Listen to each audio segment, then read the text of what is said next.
Sois béni, Père, au nom de Jésus. Que ta grâce, qui surpasse toute intelligence, se repose dans la vie de tous ceux qui écoutent cette exhortation au nom de Jésus-Christ. Bien-aimés, notre exhortation dans cet épisode est tirée du livre des Lamentations au chapitre 3, le verset 31, où il est écrit « Le Seigneur ne rejette pas à toujours ».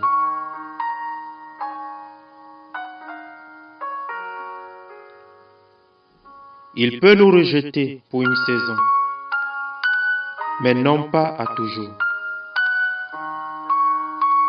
Une femme peut quitter ses bijoux pour quelque temps, mais elle ne les oublie pas et ne les jette pas au balayeur. Cela ne ressemblerait point au Seigneur de rejeter ceux qu'il aime, car il est dit que comme il avait aimé les siens, il les aima jusqu'à la fin.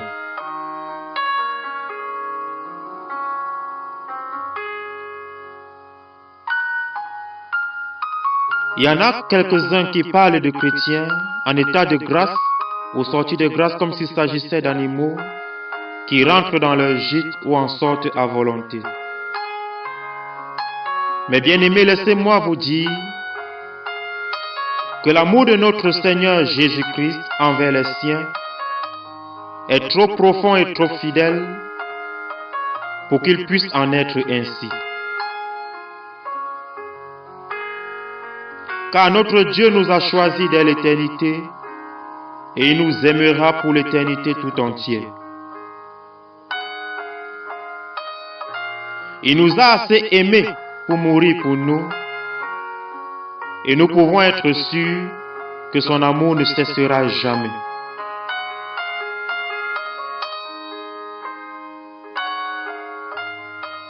Son honneur est engagé dans le salut du croyant. Et rejeter celui-ci serait le dépouiller de son vêtement de roi de gloire. Non, à grand non, je répète non, le Seigneur n'abandonne pas ceux qu'il aime. La tête ne se sépare point des membres. L'époux ne répudiera jamais son épouse.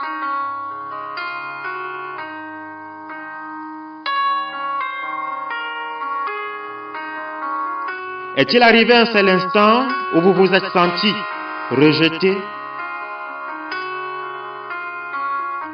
Si ça a été le cas, comment avez-vous pu si mal penser du Seigneur qui est le fiancé de votre âme? Bien-aimés, désormais repoussez de telles craintes et ne leur donnez aucun accueil. Ne les repassez plus dans votre esprit, mais faites confiance à votre Père. Car selon ce qui est écrit dans Romains chapitre 11, le verset 2, le Seigneur n'a point rejeté son peuple qu'il avait connu auparavant. Et le Seigneur Jésus-Christ est notre époux. Il est notre mari. Il est le fiancé de notre âme. Et selon ce qui est écrit dans Malachie le chapitre 2, le verset 16, notre époux hait la répudiation. Il hait la répudiation. Alors, bien-aimé, je t'exhorte à faire confiance à Dieu et ne te laisse pas diriger par la tromperie.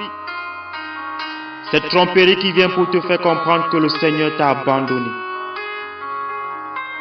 Le Seigneur n'abandonne pas ses enfants.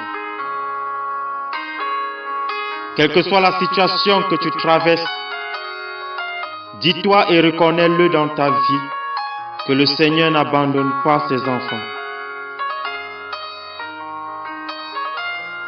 Alors dans ces paroles que tu viens d'écouter, mon désir est que tu les médites, que tu les repasses dans ton cœur et que la grâce de notre Seigneur Jésus-Christ se repose sur toi. Au nom de Jésus-Christ. Amen.